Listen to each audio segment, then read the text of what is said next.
Imagine it's June 1969. The world is watching the race to the moon, but in a small corner of Central America, another contest is capturing the hearts and minds of two nations.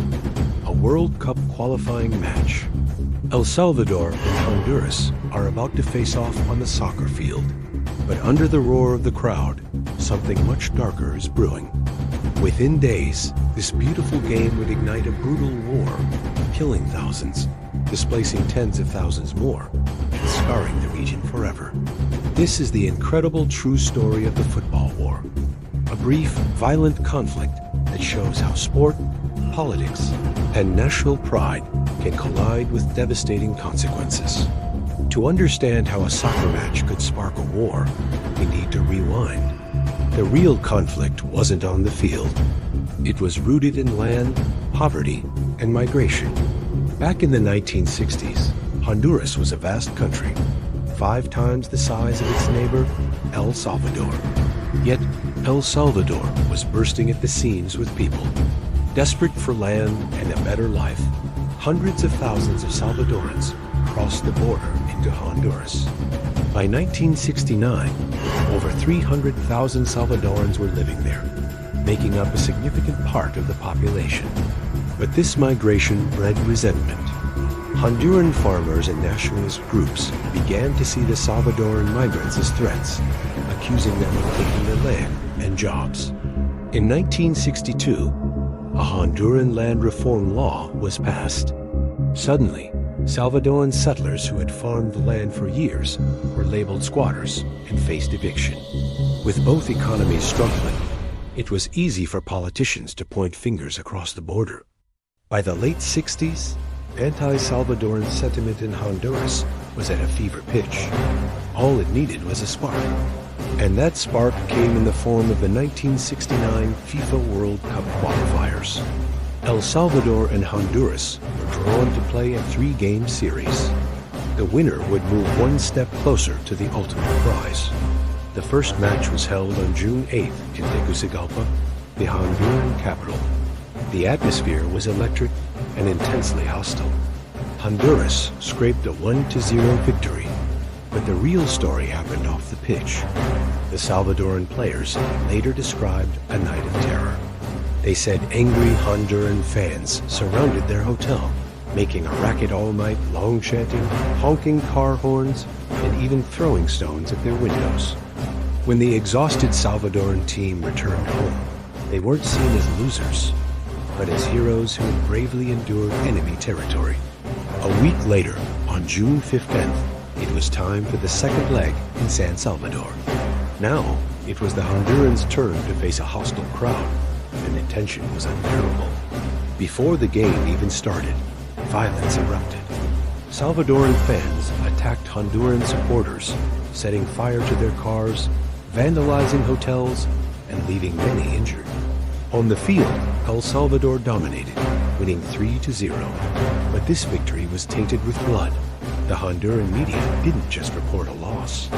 They called it a national humiliation. The response was immediate and terrifying. The day after that match, horrific reports began to trickle out of Honduras. Salvadorans living there were being targeted. They were harassed, beaten, and driven from their homes.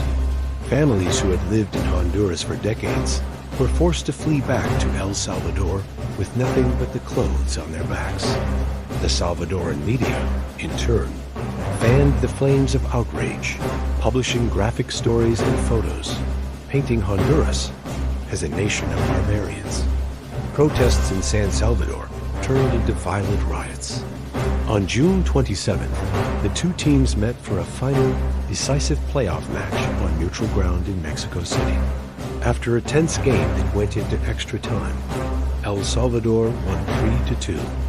The victory should have been a moment of joy, but instead, it was the final push over the edge.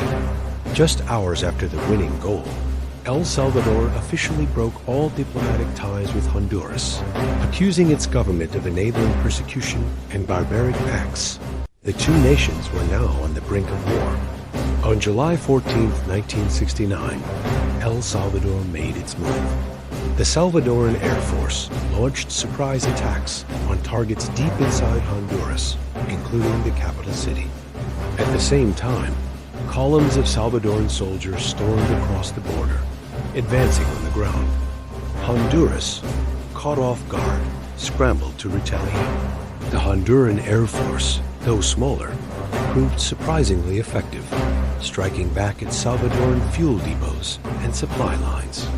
The fighting was short, lasting just over 100 hours.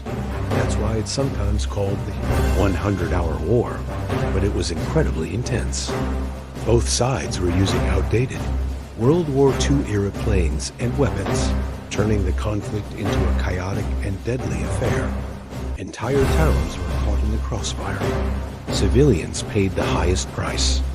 By the time the Organization of American States managed to broker a ceasefire on July 18, the damage was done. Over 3,000 people were dead, thousands more were wounded, and more than 100,000 had become refugees. Even after the guns went silent, the war wasn't truly over. The animosity lingered for years.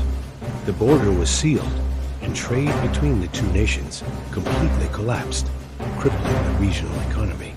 The thousands of Salvadorans who had been expelled from Honduras were now stranded, unable to return to their homes and land. It took 11 long years, until 1980, for the two countries to finally sign a formal peace treaty. But even then, the deep-seated border disputes remained unresolved. It wasn't until 1992, after intervention from the International Court of Justice, that the final border lines were drawn. The wounds of those 4 days of fighting took decades to even begin to heal. So, was this really a war started by a soccer game? The simple answer is no. The name football war is catchy, but it's misleading. The matches were the catalyst, the final spark that lit a powder keg that had been filled for decades with economic desperation, land disputes, political instability, and simmering nationalism. But the name stuck, because for the people on both sides, the games made the conflict personal. It brought all that tension and anger out into the open. As one journalist famously put it, it wasn't football that caused the war, it was everything else. Football just made people feel it more. The football war is a strange and tragic chapter in modern history. It serves as a powerful reminder of how easily the passions that unite us for our country, for our team, for our pride can be twisted and manipulated until they spiral into something truly destructive. It shows that sometimes the line between a game and a war is terrifyingly thin. Thank you so much for watching. If you found this story as fascinating as I did, please hit that like button, share it with a friend, and subscribe for more deep dives into history's most unbelievable moments. See you next time.